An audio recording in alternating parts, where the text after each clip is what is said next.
Greetings, Padawans, and welcome to the Archives. Here to unlock this holocron, here's the man of the hour, Jedi Master, SoTeeko. And don't forget about Judah, Fred, and everyone's favorite rebel, MJ. Bosha! Welcome everyone to the Archives Podcast, episode 8. This is not a solo show, as we do have Vancele in the call. Fred will also be joining us at some point, and maybe Ziskeg. So it's going to be a 3-man rotation here. And we have a lot of stuff to talk about. This is actually episode 9 of the Archives. Jesus Christ, the vacation kind of puts you through a loop, but this is the first one back on the regular Wednesday time slot, and happy to be here. Very happy to be here. Judah will be here next week. He has family over today, so he couldn't come through. And then my boy Vancele is out on a hike right now. But apart from the hike, man, how you been? It's been a couple of weeks. Good, man. Yeah, it's crazy how the Ahsoka show's coming to a close for this week. I know. It's nuts because it feels like It's like I feel like Halloween's like right around the corner. It's like right when Halloween's here, that's basically Christmas. Yep. And I hope that Tuesday at 6 p.m. Pacific is like Christmas for Star Wars fans. You know, I'm looking forward to the finale with like bittersweet feelings, because I know this is going to be the last Star Wars show for a long time until I want to say The writer's strike just lifted. Yeah, the writer's strike is now over. So if The actor's strike is still going on. Exactly. So if we do get anything Star Wars related, it's going to be with non-SAG members, which personally I would be so down for. I'd be so down for. That's kind of what Star Wars was. I was thinking the skeleton food scheduled for October this year. I can look it up real quick. Because I think it's like skeleton. I think those are the two that are next. Yeah, I think I remember hearing that it was coming out in October 2023. Obviously that was before the strike. It was announced with a 2023 release date. And that was at Star Wars Celebration 2022. I do remember that. Yeah. It's probably because we have 3 months of the year left starting today. It's October 1st, you know, so it's probably gonna get delayed, like 95% gonna get delayed. But I do know that they have some. Yeah, I don't think we're getting anything the rest of the year. I think we're kind of done up this time. Let me look up and see if there's anything, because I know that they have Bad Batch. Bad Batch season 3 is done. Acolyte's done, but it looks like we're not going to get Skeleton Crew until 2024. Andor has a August 2024 release date, and then Acolyte is also 2024. So I think we're going to be going a while without some Star Wars media. So it sounds like safe to say early to late spring next year. Early summer. Yep. And then, of course, there's a Taika Waititi Star Wars movie in development. There's a James Mangold Dawn of the Jedi movie. Dave Filoni's Mandoverse. But I feel like we're going to get Ahsoka Season 2 before that. And then Shireen Obaid Chinoy has a Jedi Order movie as well. And I think that's the Rey movie. So there's a few movies announced. Those are years. Those are years away. Years away. I know the Lando show is getting rewritten. 2027 is not Yeah. I know the Lando show is getting rewritten by Childish Gambino. So that's cool. Hopefully it's good. But yeah, how do you feel about not having young Han in that show? Oh, I hope so too, man. I wonder if it's going to be a Lando before the Solo show though. The Solo movie. Or if it's going to be after the Solo movie. I mean, there's a lot of backstory that they dropped in the Solo movie about before and after, so I mean, they can go either way. It wouldn't surprise me if they did before, and then we got the love angle between Lando and L3. It wouldn't surprise me. That and like, so when we first see Lando, if you talk about stories that way with the Crimson Dawn, wait, Mandalorian sing. So it's like there's a lot of things that happened prior, obviously, with him. So I mean, I feel like they can go either way. It would be cool again to see like, Kira. It would be really cool. Kira already knew Lando this movie, so it would be nice to see those characters again. Yeah, 100%. I'd love I know we're not pitching shows right now, but I'd love a mall show around that time area. I think a mall show would be sick. It'd be really cool. Issue is, I think I'd only be okay with it if it was only one season. I think one season would be good enough. I don't know about 2 to 3 or something like that. Just you're pretty limited what you can do with them. Yeah. I think a mall show either...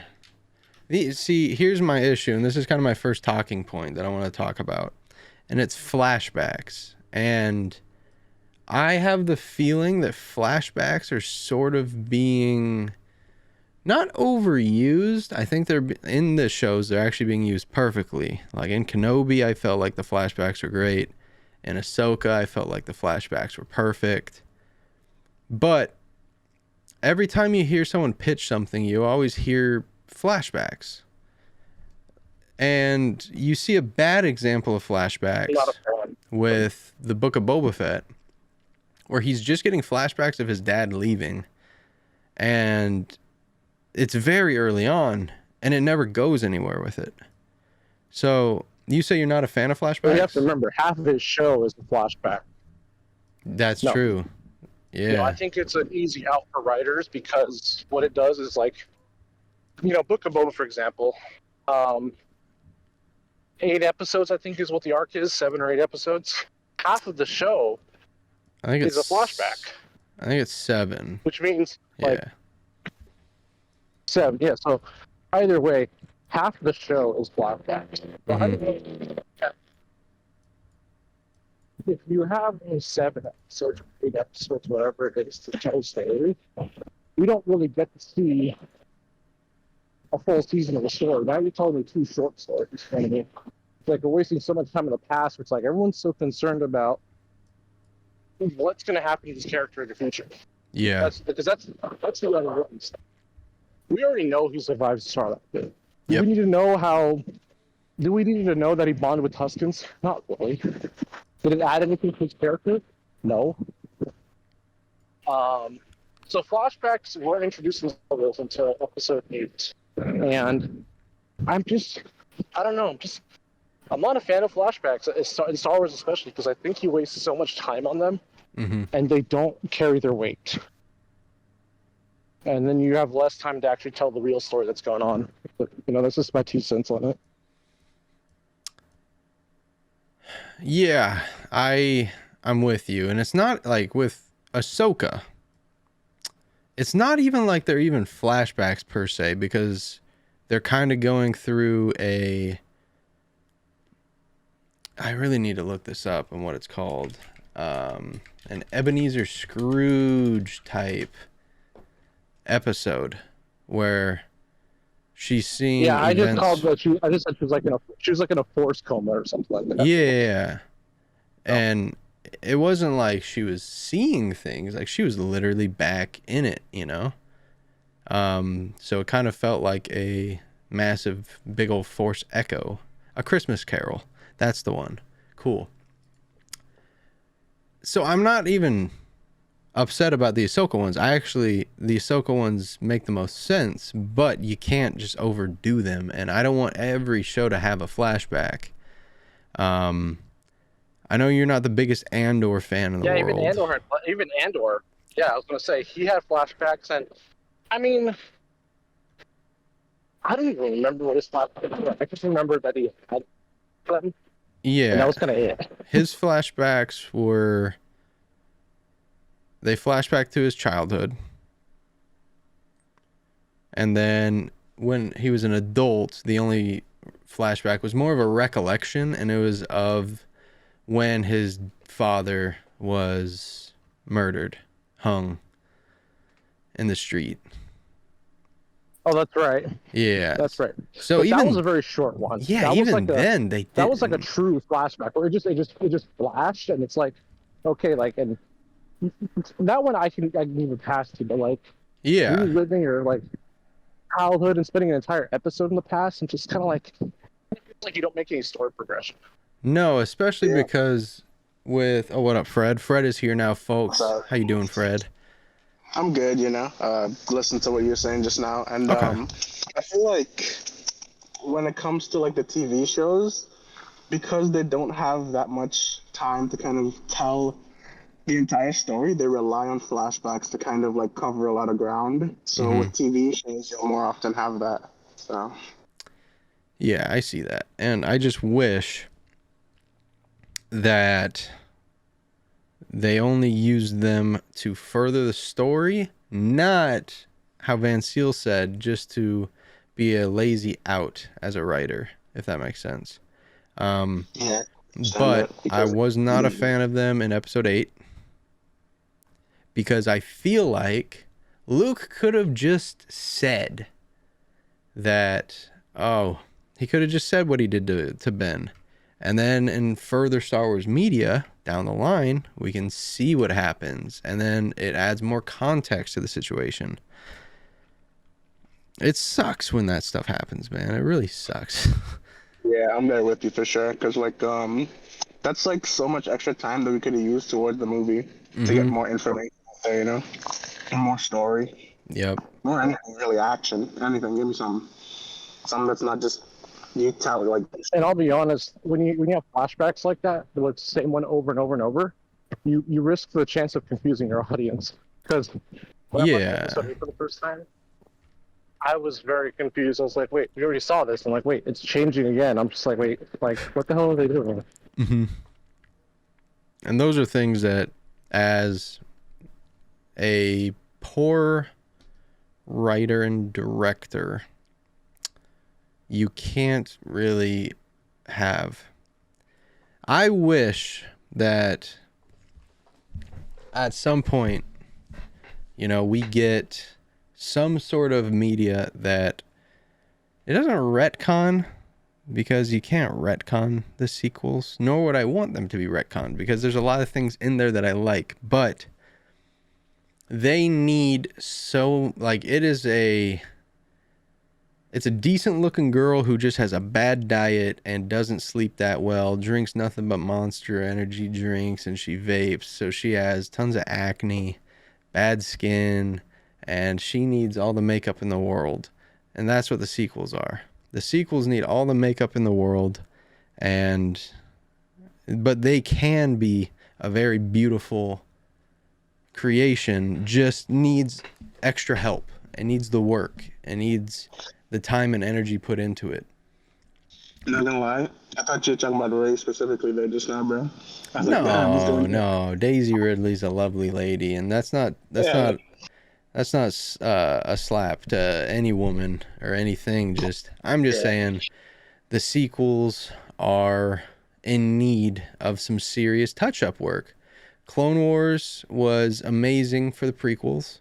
I think the original trilogy is getting all of their love with The Mandalorian, with the Book of Boba Fett, with Andor, with Rogue One. They've had tons of work done. Now I feel like it's time to give the sequel trilogy some love, because there's so much story in between that we don't really know about. And The Phasma show. a Phasma show, that'd be I think fire. that the problem is the fact that we don't know. And I think that's like, I think it's much harder to connect the dots from like the sequels to the original trilogy than it was from the original trilogy to the prequels. I agree. I think it's way harder to connect the dots. Yeah, because honestly, you can go And I in think so many different ways. I think a lot of writers also just have no idea what they're going to do. Because the thing with the prequels was you have a lot of source material you could pull from. You're like, okay, so how do we get here? We need to make, it's like when you open up a Lego, like it shows you the end result. This is what you're going to build, and we'll go step by step so you build it. The problem is with the sequels is it's such a different animal. You have you're limited on characters you can use because people just die off or just don't exist anymore. Yeah. And there's just so much open water, and which normally is a good thing, but unfortunately, end product doesn't look so hot. So, the saying a piece of shit is a piece of shit is a piece of shit. It's like, Yeah. can't polish it anymore to make it look any prettier. So, I mean, you could try to make it make sense, but will the sequels get better with the storytelling prior? I don't think so. I think it'll just make the journey not as rigid to get there, but I don't know. It's going to be really tough for them to do that. How would you approach it? How would you approach, because I feel like they're trying with this Rey movie, but then again, that's not really helping the cause, because the cause is filling in the gaps between Battlefront 2 and Episode 7. Because as of right now, Battlefront 2 is the latest media around the Skywalkers that we have. If you want to throw in like the Grogu and Luke episode of Book of Boba Fett, sure. But we still don't have a direct inclination of when that is, nor is it enough to suffice. The one thing I would do, and Disney hasn't pulled the trick on this yet, you have to recast Han, Luke, and Leia. Agree. Plain and simple. And we have Plain and simple. You can't expect us to have our main cast in Episode 6 disappear for 30 years, and then all of a sudden they show up again, and we're expected to know that we just, they've been doing stuff off screen this whole time. It's just like, that's just not, it's not reliable. Yeah, and you have the people to do it. You need to recast them. You bring back Han Solo to play Han Solo. Carrie Fisher's daughter can do the job. And the dude in our general chat, I'll put the picture on the screen for the video watchers. What's his name? Graham Hamilton. Looks exactly like Mark Hamill. Exactly like him. To the point where I'm thinking Mark Hamill was getting around and Graham Hamilton's mother messed around with him. And he could easily be Luke. He was Luke. He was Luke under the CGI mask for the past episodes of Book of Boba Fett. And it looked great. It really did. Can you go without the deep faking? Sure. If they want to stay with the deep faking, though, you got to commit to the budget. So it's... You do. And I think the biggest issue is the backlash from the fans, because Star Wars fans are... they can get kind of crazy about the dumbest things. So, I mean, I think they just need to pull the trigger on it, because if we do end up doing an Heir to the Empire story, which sounds like that's what we're doing, yeah, it's going to be really weird not to have Han, Luke, and Leia in it. It really is. Yes, so, especially when... For them to disappear for 30 years and just kind of be off screen the whole time, I think doesn't help. Agreed. And that's especially saying when the original bits of the Heir to the Empire was all about Thrawn trying to deliver Luke and Leia to a rogue Jedi Master, you know? That was the original storyline of Heir to the Empire. And I just feel like it's not being honored in a sense. I mean, listen, we're not even done with Ahsoka yet. Luke Skywalker could literally show up on our screens. I'm going to wait. I'm going to be patient, right? But I'm hoping and praying that we do get Luke, Han, and Leia. And Lando. And I'm hoping that they're done with justice, you know? They deserve it. And George Lucas deserves it. He wrote such a great double trilogy that he sold it for $12 billion.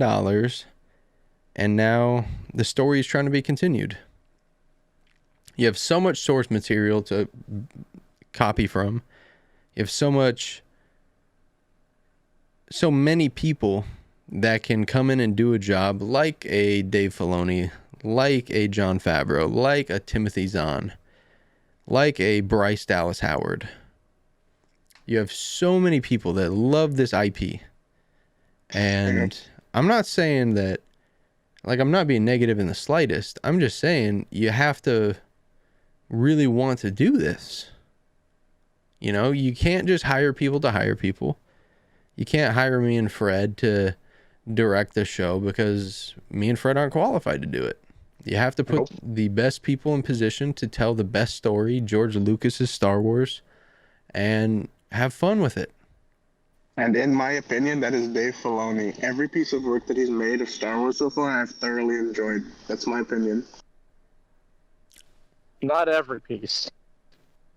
Everything. My biggest Filoni problem was Star Wars Resistance. I didn't watch that. Yeah, I haven't watched a single episode. Good for you guys. You saved yourself a lot of time, trust me. I'll watch it eventually. It's not that great of a show. You know what's funny is I don't like Resistance. I still haven't finished it, but I think it has the stronger season 1 out of Clone Wars, Rebels, and Resistance. Uh-huh. But I still don't like the show. Oh. What's your favorite Filoni piece, Fred? If you had to just pin one down. The Clone Wars. Yeah. See, for me, unpopular opinion, I think Rebels, pound for pound, is better than Clone Wars. I will agree with you there, because there's a lot of Clone Wars episodes that were kind of meh, whereas I feel like every episode of Rebels, well, not everyone, but more episodes of Rebels were quality material than Clone Wars. But I just love Clone Wars because SoTeeko Organa, you know what I'm saying? It's just instilled in me, bro. And you know me, I love Kenobi, so just getting to watch General Kenobi do his thing week in, week out was awesome. So no, yeah, 100%, and that's very fair. I'm trying to remember where and if, because the thing that I love the most about Rebels is most of the characters of the main group are original characters. Thought up, created, designed simply to push the story of the rebellion. And I can't think of many. They strongly mirror the cast of A New Hope, but that's not a bad thing. No, not at all.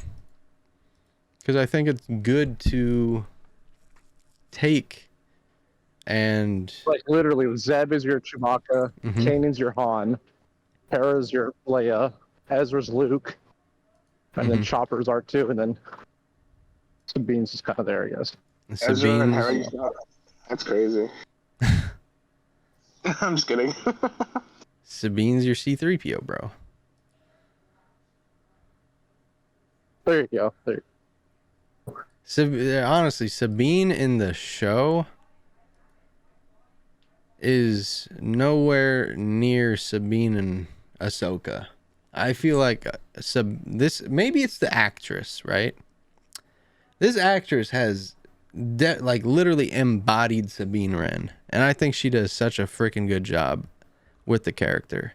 More so, and this is what's crazy, I think Sabine's portrayal in live action is better than Bo-Katan's, and Bo-Katan played Bo-Katan. Isn't that nuts? Is that just me? Well, I think Katie Sackhoff has always been very stoic. Even outside of her roles with Disney, I think she's always just kind of had that demeanor. So it doesn't surprise me completely, but I do agree about the performance for Sabine's actress. I think she's knocked it out of the park. Yeah, she's done so well, especially because this is her first involvement with Star Wars. And I remember an interview that she did before the show. She watched all of Rebels twice. And then she watched all of Sabine's involvement. And you can tell that she put in the work for it. And Oh yeah, for sure. you just appreciate that, man. You really appreciate that. Same with the guy who is playing Ezra. He's killing it. He is literally Ezra Bridger. 10 years later, but Ezra Bridger nonetheless, man. He is sick. Yeah, I can't wait for you to get to those episodes, Fred. Yeah, I'll probably watch them like tonight. But as far as Sabine goes, I definitely like how Sabine is written as well in the Ahsoka show. Mm-hmm. Because like she has a lot more personality, a lot more character. Like obviously in Rebels, she was kind of just like the side character that was helping. But like in the Ahsoka show, she's much more central. Obviously, she's not on the screen every episode, but like she's a lot more central in the series. Yeah, than she was in the 100%. And it's just I think the thing that helps that, because I was talking to my family about that, is like, I think the reason like everyone's talking about the writing so much better in Ahsoka, and I think a lot of that has to do with these characters have been on screen for years, so a lot of them are already kind of developed and fledged out. Mm-hmm. Obviously, they're all still growing with their arcs and everything, but I think it helps that these characters, they don't have to start like day one. Like kind of how Ahsoka was in season 1 of Clone Wars, or Ezra in season 1 of Rebels, where they're just outright annoying. It's just like, can this character grow up already? It's like they're already grown up. So I think that helps a lot with the writing. Yeah, that's for sure. And fair play to the Ezra being annoying thing. And I actively enjoy that when, like, I remember when Ahsoka was being called annoying. Like, yeah, she's a fucking teenage girl. What do you expect? And that was the same thing with Ezra. Annoying as hell. But he's a kid, at the end of the day. So I'm not too worried about it. And just to see, are you all caught up with Vancele? I am all caught up. Okay. Yeah, just to see the effect of the show and to see how far Ezra's came from his ultimate sacrifice to when we get to see him for the first time. Like, you could tell he's been on the planet, but he's not been slouching. He's been putting in work. And you just have to appreciate that about a character who knows what he wants and is not just waiting for it to happen. And the thing that I really enjoyed about Ezra, he's been without his lightsaber now for 10 years, right?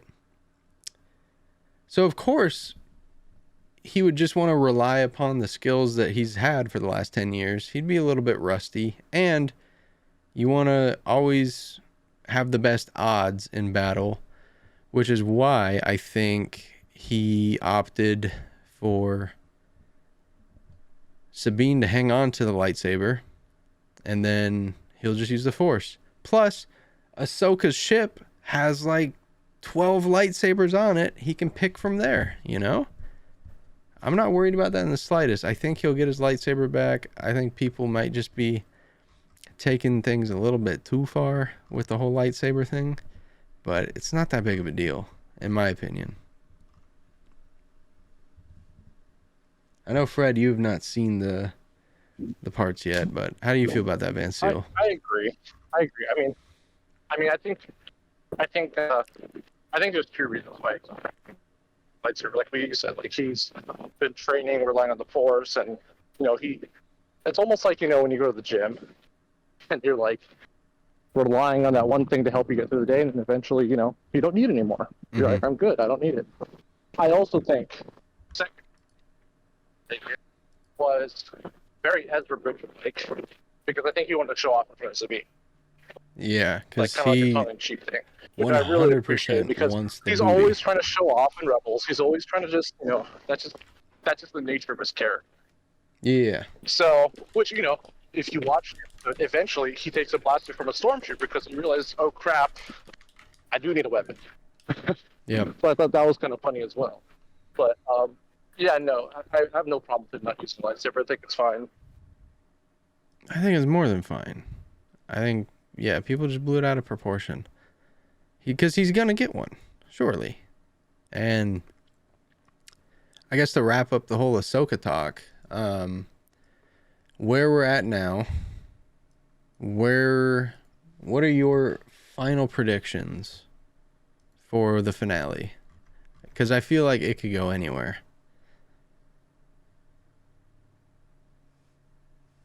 I actually think the opposite. I don't think we're going to go anywhere. I think the only person that's going to go somewhere is Thrawn. Oh, you think so? I think Thrawn's going to win, and I think they're going to get stuck there, and that's going to be your season 2 arc. Is how the hell do we get back? Yeah, cliffhanger. That's what I was thinking. The one thing I'm very curious about is what is Baylan Skoll up to? That's the one thing that I've been more interested out of anything else in the show. I already know Thrawn's going to escape. They're not going to kill him off. No. But Baylan Skoll, what is he up to? Because ever since he got to Peridia, which is the new planet that we're on, he's been so fascinated with some kind of entity or object or something that's hidden there that is unbeknownst to Thrawn and or the Night Sisters. So that's the one thing I'm more interested in. Also because, the actor Ray Stevenson is no longer with us, so these are going to be the last time we're going to see him as the character. Mm-hmm. I, too, am very interested in not just Baylan, not just Shin, but I'm really happy where we're at, because I was worried before the show came out, slightly worried, just like a subconscious worry, that you know how Star Wars fans are, and you know how shows can be, like Reva. You see her in episode 1, you hate her for the rest of the series. Reva. Yeah, no. It's pretty bad. The Grand Inquisitor, you see his big head in the trailer, you hate him for the rest of the series. Just little things like that. I was worried about that with this show. Yeah. And the opposite thing happened.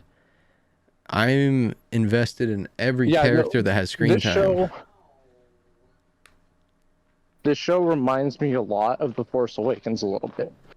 Not so in terms of like the parallelisms with the show, and the movie, but just the fact that The Force Awakens was very enjoyable, and it's set up for a great story that ended up getting completely destroyed.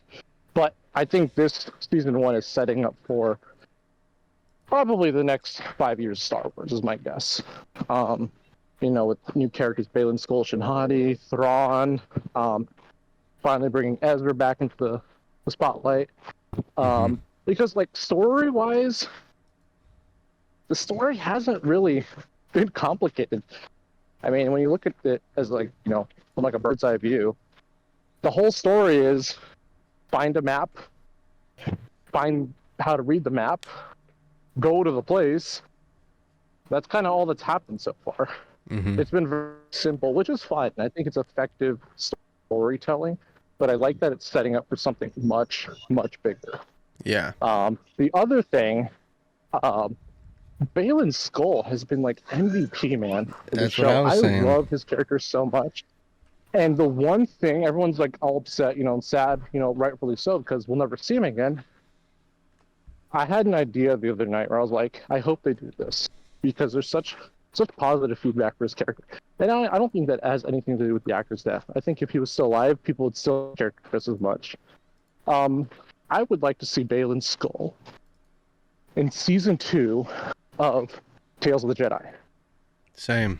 I would like to get an animated backstory of General Baylan Skoll during the Clone Wars. And I think that's something they can do to wrap up his character, because obviously, actor's gone, but you can still, someone can still do the voice acting, but model the character after Ray Stevenson. That's something I really hope they do, because I think he's such a good character. Mm-hmm.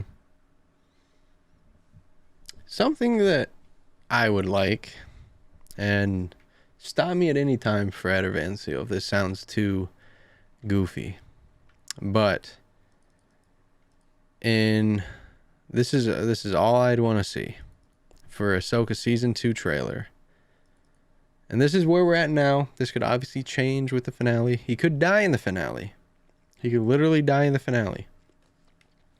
But Ahsoka season 2 in the trailer, I want you to show Shin and Baylan walking. Obviously, it has to be a recast, but have Shin out of nowhere, because right now, like, he abandoned her.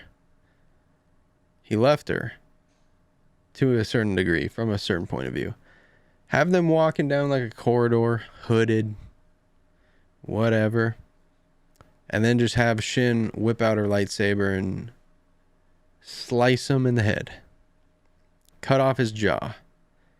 And then it puts him behind a mask like the one that Malik or Malgus wore.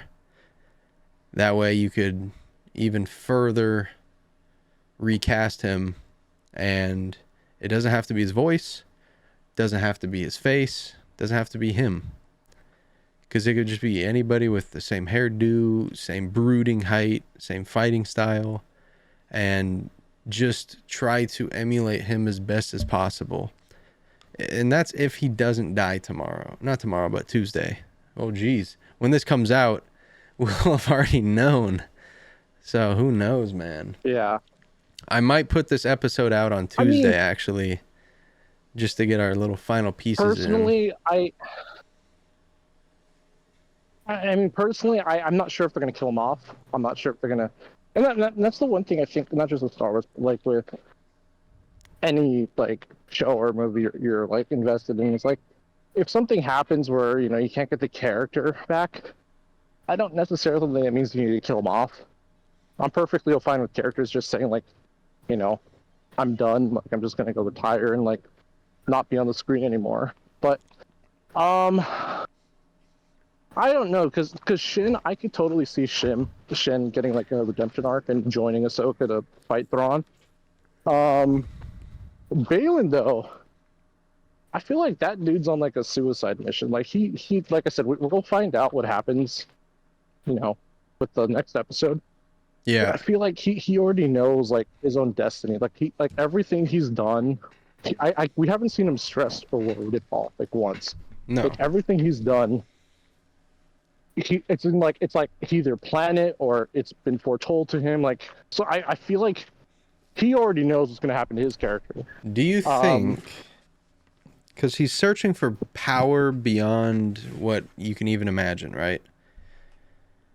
And right. To me, that sounds like what Ben Kenobi said to Vader. Like, if you strike me down, I'll become more powerful than you can ever imagine. Do you think that he's maybe trying to chase becoming a Force ghost? I have no idea. I honestly don't. And I've been, that's the one thing I've been thinking about a lot, is because, he talks about And there's all these nods to like, I don't want to say like red herrings, but just like things to get you thinking about. So at first I was like, okay, well maybe there's a Sith temple here on Peridea, kind of like in Rebels. I'm like, he doesn't seem like the type of guy that wants to go to a Sith temple. And then he starts talking about how this is the X kingdom of like the Night Sisters. I'm just like, okay, well, if we go down that rabbit hole, that kind of can go anywhere. And then he starts talking about he wants to break the chain. Yes. Of the Jedi falling and the Empire rising. I'm like, how the hell do you do that? Because we already know it's going to happen again with the sequels, and it happens before the prequels with the Old Republic. Yep. I honestly have no idea. I have no fucking clue, and I just want to know. I mean, I know. Excited. Like I said, we already know they're not going to kill Thrawn. Thrawn's going to escape because he's too smart. But Baylan's on like a whole nother side quest. Like, what is there? What is on the planet? And he always talked about, when they first got there, he was talking about how like this planet was told in stories at the Jedi Temple. Yeah. And he was talking about how he's seeking a power that Thrawn, Morgan Elsbeth, and the Night Sisters are not aware of. So I honestly have no idea what it is. I hope it's not like, he's just trying to be a Force ghost, because I think that would be a little underwhelming. I mean, it'd still be very cool, but it'd be cool only in the sense that he would literally have been doing this from scratch, because he would not have known how to become one, because he never spoke with Yoda about it, who spoke with Qui-Gon about it, who taught Obi-Wan about it, so he would be literally finding this out from scratch, which is kind of cool. But at the same time, I do know what you mean, and I can't even fathom what his story is going to finish with. I mean, I feel like it has something to do with I feel like it has something to do with his name and the mural on Lothal. Yeah. Because, in that mural you have the Phoenix Squad with the black and the white wolf. And Shin, Hati, and Baylan Skoll, in Greek mythology, those are like wolf gods or something like that. And then on top of that, in the last episode, one of them was riding a black wolf and the other one was riding the white one. I'm just like, yep. I don't know if this is Dave Filoni, because he's obsessed with wolves. I'm starting to think he might actually think he is one. But it might have something to do with that too. Like, who even knows if Baylan Skoll and Shin Hati are human? Like we still don't have an explanation with what happened to Marok. Like, I feel like a lot of people kind of forgot about what happened to him. Like, what the heck? Like, I keep that in mind. Vanished. I do keep that in mind. I think I think he's her father. That's what I think. He's her father. And that's why it's so easy for him to be doing this little tough love thing. Because, I don't know, man. I can see that. I don't know. She wasn't brought up at the temple. She's not traditional. And I think she has more dark side than he does, because she just wants to make him proud. She does everything that she is. Super ambitious. Yeah. Yeah. So I think that there's less of a chance that she turns to the light than there is of her just going all out dark side. Because when she fights, this might just be a visual thing, I just feel like her saber gets more and more and more intense, of a shade of red. It does. And I noticed that as well. Yeah, I feel like it's a little bit more symbolic than we're meant to think. And I think Shin as a character has a lot of potential. If we go down that route, do you think she is going to replace, because it doesn't sound like we're going to do the traditional heir to the Empire story, because there's no Han, Luke, or Leia present. Do you think she's going to replace the role of Mara Jade then? I just obviously not have a love interest with Luke, because that doesn't happen. But do you think she's going to be that dark side Force user that Thrawn calls upon. Probably, but I don't want to replace it. I think Mara Jade would work perfectly with canon. I agree. Because I agreed. But I think if we don't have Mara... the problem is if you bring up Mara Jade now, it would be amazing. But then it makes the sequels make even less sense. It could be made to make why sense. didn't Luke bring her up? Because maybe she died. Maybe she died in childbirth, like Padme did. And maybe that was also like, you could use that as a way of saying, okay, well, what else does Luke have? He has nothing left. He doesn't have his wife, doesn't have his kid, doesn't have his Jedi temple. So of course it's easy for him to recluse to an island. I've always thought if Mara left somehow, then it would be perfect sense for him to just go off and be a recluse and just die alone. But because people have to change, right? People have to change. And from Luke, from episode 6 to 7, it's about 30 odd years. It's not like it's going to be a slow burner with Luke. It has to be big events. And I feel like, is Luke's academy burning down and his students dying, students whose parents he promised he'd protect and watch over, is that big enough for him to go be a recluse? Sure, it could be. But I feel like it has to be a domino effect with Luke. Like, things need to go wrong in this guy's life to the point where the academy was his tipping point. He needs to get in disagreements with Luke and Leia. Or not Luke and Leia. Han and Leia. About Ben's upbringing. He needs to essentially drive a wedge between their marriage because they're separated in the sequels. And he needs to basically have his story told to the point where he can believably move to an island to die, because that's what he said he wanted to do. He came to this island to die. So I think adding Mara Jade, ultimately for her to either leave or die herself, would be a substantial thing that could definitely add to the sequels. But I do think that Shin Hati could be used in any which role. She could turn to the light. She could stay to the dark. She could work for Thrawn. I think she has so much potential. I couldn't even imagine where she's going to go. Because her story, her character, is just as advanced as Baylan's. They're just on different arcs themselves, which is another reason why I love this show. I care so much about every single character in the show except for the Night Sisters, because I know they're just fodder. I know Morgan Elsbeth is just being used by Thrawn to return home. So I actively don't care about her character. Is what it is to me, you know?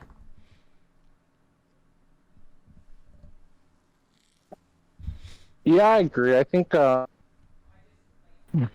last couple episodes, I'm like, man, Morgan's character is kind of taking a step back a little bit. Yeah, and you can He's even always, see like, that in her complaining that they're losing. posture around the other Night she's Sisters. like, what the hell, Thrawn? We're messing up. He's like, no, we're fine. It's all going according to plan. She's like, but Thrawn. And he's like, shut up. Literally shut up. Like, I love the way, there's, what is it? There was one episode, I think it was 2 episodes ago, where she's like, Thrawn's like, when you find Ezra Bridger and he's telling Captain Enoch, he's like, dispatch 2 squads. And she's like, we should do more.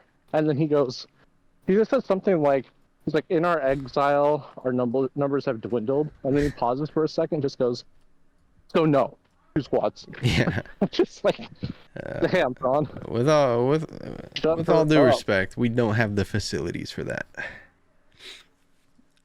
Yeah. I haven't been a fan of her from day one of Mando, bro. I don't think... So it's funny, I liked her more in Mando. I liked her more in Mando than I did in this show. I'm not sure what it is or why. I don't know if it's because we found out she's a Night Sister, so maybe you put her up on a pedestal and thinking she's going to be like super OP. You know what it is, bro? She doesn't speak Russian. She doesn't have that Ruski Night Sister accent. And she's the only one who doesn't. I think that's what it is. Seriously. Are you sure? Yeah. Not all the Night Sisters speak Russian. Well, they have that, like... You're just talking about, what's her name from Fallen Order? No, Marin does, Talzin does, Daka did, Asajj Ventress did. They all have like this Eastern European accent to them, and she just doesn't. Yeah, Eastern European, I get that. But she's not a traditional Night Sister though. Like obviously, like she's not pale white. She doesn't have pale white skin and all the tattoos. Like she has like a few tattoos, like small ones on her forehead, but she's not traditional. And I think the reason for that is I think she was, hiding the whole time, hiding that fact. Like she didn't want to share that information with people. Bitch made. Because she is technically like part of a race that's, I'm guessing, almost extinct.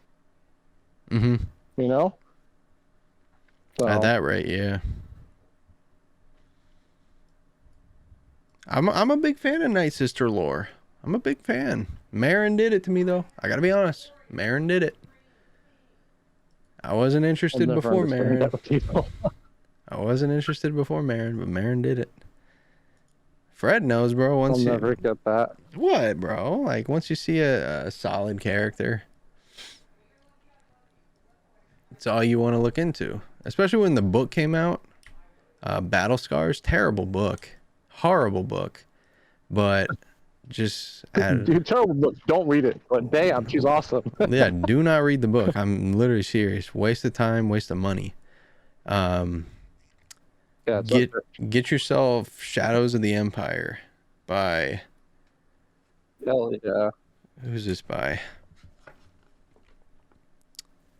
Was it Mike Perry? Yeah, go read about Dash Rendar and his extra large shoulder pads. Yeah, go read about Zizor. He's a freak and a half.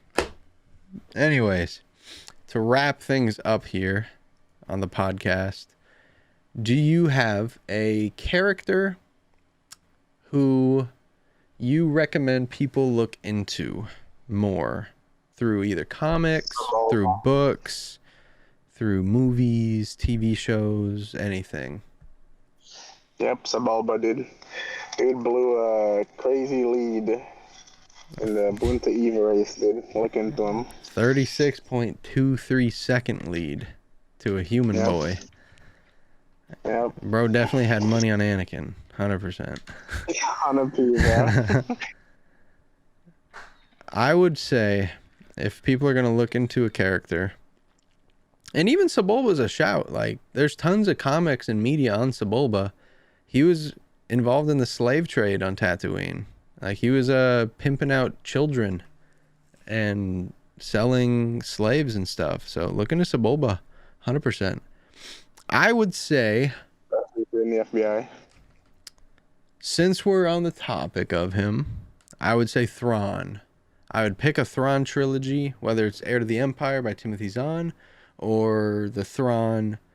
There's 3 Thrawn trilogies. There's Heir to the Empire, Ascendancy, and then just the Thrawn trilogy.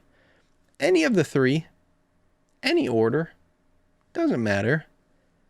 Pick them out, read them, have a good time with them.